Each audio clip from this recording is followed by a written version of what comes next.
Do any of you have practical advice for your peers in other states who are now interested in changing systems, knowing that their system is different than yours?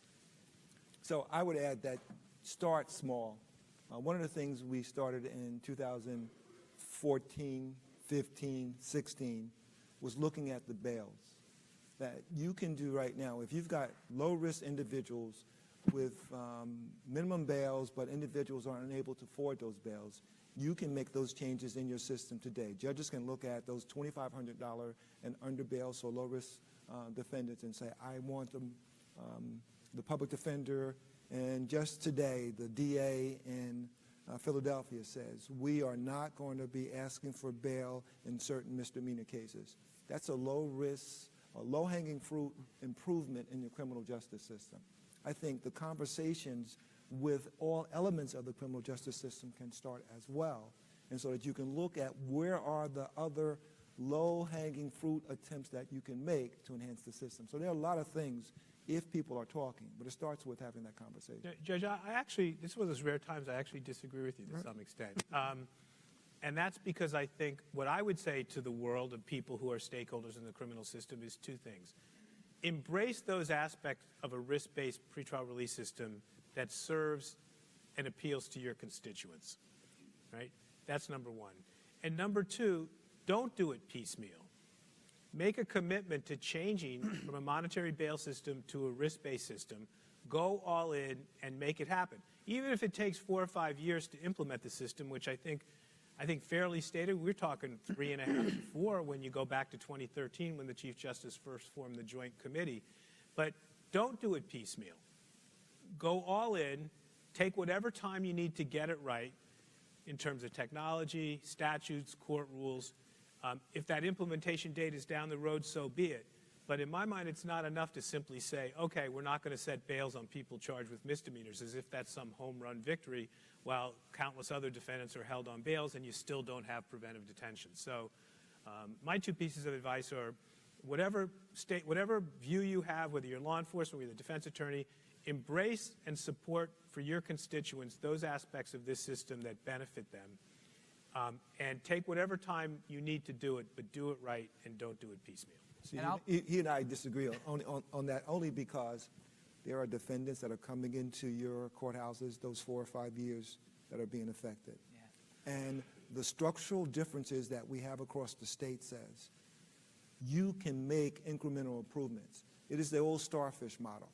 You can look at it and say, I want to try to save every starfish, or you can say it makes a difference to that one starfish. So that's why I respect I don't disagree with that, but I guess what I've seen in a couple places, and maybe this is a better way of making my point, is that some incremental change like that, and everyone cheers and applauds like victory's achieved. Like we've reformed our system because we're not setting bails on misdemeanor cases in Harris County, Texas. I mean, I think the way to synthesize those 2 points is to say, start small because it's a crisis, and every person who loses a job or is dislocated from her family because she's held in jail is a failure of the system. So start small, get the low-hanging fruit, but dream big. Like your vision should still be on a liberty-respecting system that presumes release of everyone, detains only those who are truly the most dangerous, and works. But I think the other lesson to me that is most interesting is, you know, we're all being very chummy up here. Everyone's getting along so well. We've litigated about a dozen cases on pretrial justice reform this year where Ellie's office was adverse to Joe and to me. And we can go into those courts and we can fight about whether or not this piece of discovery is available or not, and it doesn't change our fundamental belief that this system is better. We have an adversarial system. And so what that means is the prosecutors are going to push for one thing, defense attorneys and civil libertarians for something else, and that's okay. And it doesn't change the fact that we all were kind of critical in getting us to this vastly better, though still evolving and still imperfect system. So dating back a few years, the bail bonds industry saw this coming in New Jersey, right? They're a multi-billion-dollar industry. They're extraordinarily well-funded and motivated. And they saw this coming in New Jersey, and they started asking us for meetings. And so we'll give anyone a meeting. And, you know, at first they were trying to stop this here in New Jersey. And it's happened, and the ship has sailed. And just a few months ago, they asked us for another meeting, which I thought was strange. I mean, what could they, you know, they know where we stand.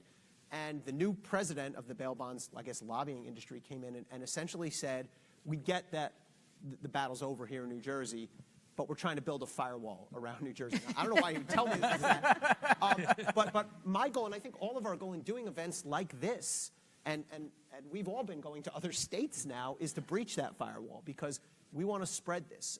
Because the bottom line is it works. Now let me say this again. Like Alex said, you're seeing the wonderful results we've had here in New Jersey. We all get along very well. We all agree on all the big pictures. But let me not put rose-colored glasses on anyone. It's not easy, right? You need to have political will, and you need to be willing to back it and to follow it through. I mean, we have been hit with lawsuit after lawsuit. We were in the Third Circuit yesterday. Well-funded lawyers, six-figure, seven-figure lawyers coming at us. And I think there's something like 4 lawsuits that have been filed so far, and none of them have beaten us yet.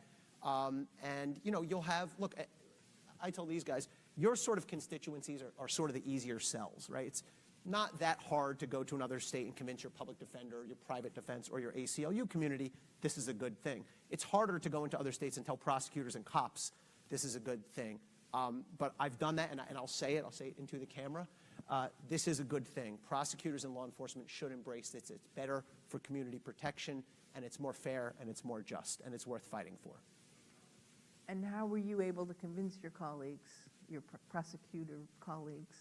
Phone call by phone call, meeting by meeting. Like Judge Grant said, we barnstormed the entire state. I mean, I said we were like the boring version of the E Street Band. We went to every single county and did our thing. And, you could wake us all up at 3 in the morning. We could just do this.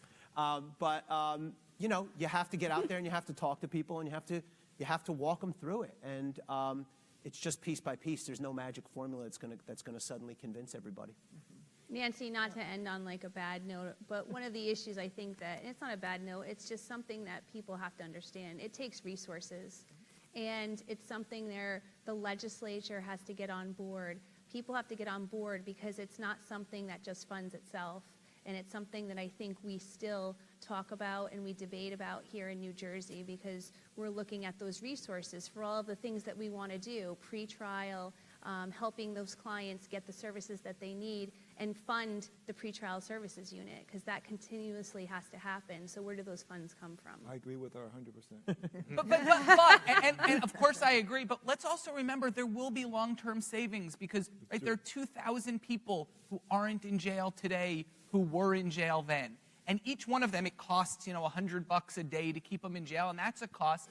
But those people lose jobs. Those people get evicted from houses. We met a guy, thanks to Joe, a guy named Tyler Hubbard, who was arrested in Monmouth County earlier this year in a domestic dispute with his stepfather.